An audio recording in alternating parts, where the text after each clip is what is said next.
एक बार की बात है, एक छोटे से गांव में जो पहाड़ों की तलहटी में बसा था, एक लड़का रहता था जिसका नाम अली था। अली एक गरीब किसान का बेटा था, लेकिन उसके दिल में बड़े बड़े सपने थे। वह हमेशा अपने गांव के बुजुर्ग बाबा जमान से कहानियां सुना करता था। बाबा जमान एक बूढ़ा व्यक्ति था जिसके झुर्रियों भरे चेहरे पर जीवन के अनुभवों की छाप दिखाई देती थी। वह गाँव वालों को पुराने जमाने की कहानियां सुनाया करता था, जिनमें खजानों, जिनों और बहादुर योद्धाओं की बातें शामिल होती थी। एक दिन जब अली बाबा जमान के पास बैठकर कहानियां सुन रहा था, बाबा ने एक ऐसी कहानी सुनाई जो अली के दिल को छू गई। ये कहानी थी खोए हुए खजाने की। बाबा जमान ने बताया कि कई 100 साल पहले उनके गांव के पास एक महान बादशाह रहता था जिसका नाम शाह जहांगीर था। शाह जहांगीर ने अपनी संपत्ति का एक बड़ा हिस्सा जो सोने, चांदी और रत्नों से भरा था, पहाड़ों की एक गुफा में छिपा दिया था। लेकिन खजाने का नक्शा बनाने के बाद शाह जहांगीर रहस्यमयी ढंग से गायब हो गया और उसका नक्शा भी कभी किसी को नहीं मिला। बाबा जमान ने कहा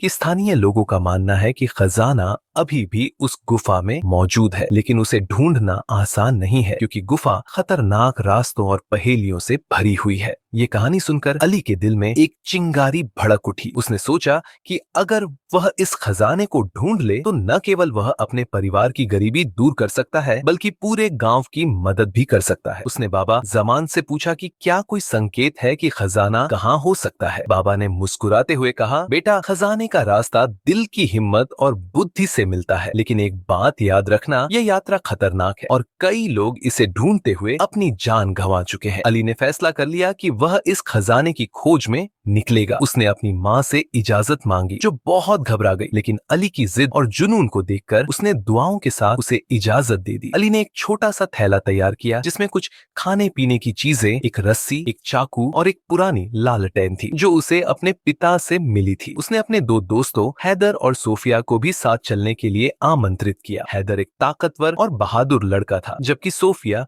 बहुत बुद्धिमान थी और पहेलियां सुलझाने में माहिर थी। तीनों ने मिलकर यात्रा शुरू की। तीनों दोस्त पहाड़ों की ओर रवाना हुए। रास्ता कठिन था, कभी तेज धूप, कभी ठंडी हवाएं और कभी चट्टानों से भरे रास्ते उनके हौसले की परीक्षा लेते थे। एक रात जब वे पहाड़ों के बीच एक छोटी सी गुफा में आराम कर रहे थे, उन्हें अजीब सी आवाजें सुनाई दी। हैदर ने कहा, ये शायद जंगली जानवर हैं, हमें सतर्क रहना होगा। लेकिन सोफिया ने ध्यान से सुना और कहा, ये आवाजें कोई रहस्य छिपाती है, शायद यह कोई संकेत है। सुबह होते ही सोफिया ने गुफा की दीवारों पर कुछ अजीब निशान देखे। ये निशान पुराने नक्शों की तरह थे। उसने अपनी बुद्धिमत्ता से इन निशानों को पढ़ा और पता लगाया कि यह एक पहेली है जो खजाने की ओर जाने वाले रास्ते की ओर इशारा करती है। पहेली में लिखा था, जहाँ सूरज डूबता है वहाँ पत्थर का दरवाजा खुलता है, लेकिन दरवाजा तभी खुलेगा जब तीन सच्चे दिल एक साथ हों। तीनों दोस्त पश्चिम की ओर चल पड़े जहां सूरज डूबता था। कई घंटों की यात्रा के बाद वे एक बड़ी चट्टान के सामने पहुंचे जिस पर एक अजीब सा नक्शा बना हुआ था। सोफिया ने कहा, यही वह पत्थर का दरवाजा है, लेकिन इसे खोलने के लिए हमें कुछ करना होगा। हैदर ने चट्टान को जोर से धक्का दिया, लेकिन वह नहीं हिली। अली ने पहेली दोहराई, तीन सच्चे दिल एक साथ। उसने अपने दोस्तों से कहा, शायद हमें अपने दिल की सच्चाई साबित करनी होगी। तीनों ने अपने हाथ चट्टान पर रखे और अपने दिल से प्रार्थना की। अली ने कहा, मैं यह खजाना अपने गांव वालों की भलाई के लिए ढूंढना चाहता हूँ। सोफिया ने कहा, मैं इस खजाने से अपने परिवार की मदद करना चाहती हूँ। और हैदर ने कहा, मैं चाहता हूँ कि हम सब मिलकर इस गांव को समृद्ध बनाएं। जैसे ही उन्होंने ये बातें कहीं, चट्टान हिलने लगी और एक बड़ा दरवाजा खुल गया।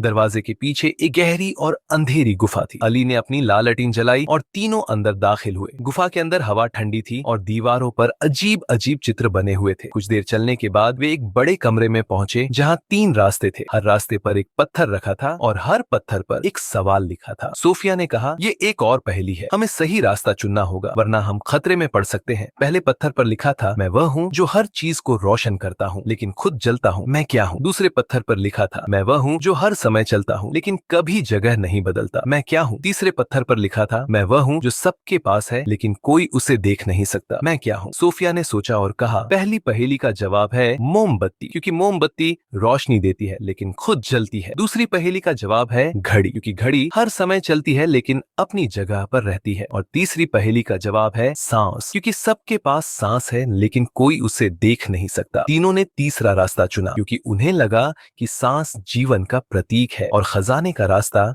जीवन से जुड़ा होगा। वे सही साबित हुए। कुछ देर चलने के बाद वे एक बड़े कमरे में पहुंचे जहां सोने और रत्नों से भरा एक संदूक रखा था, लेकिन उस संदूक के सामने एक बड़ा सा आईना था और आईने में उनकी अपनी परछाइयां दिख रही थीं।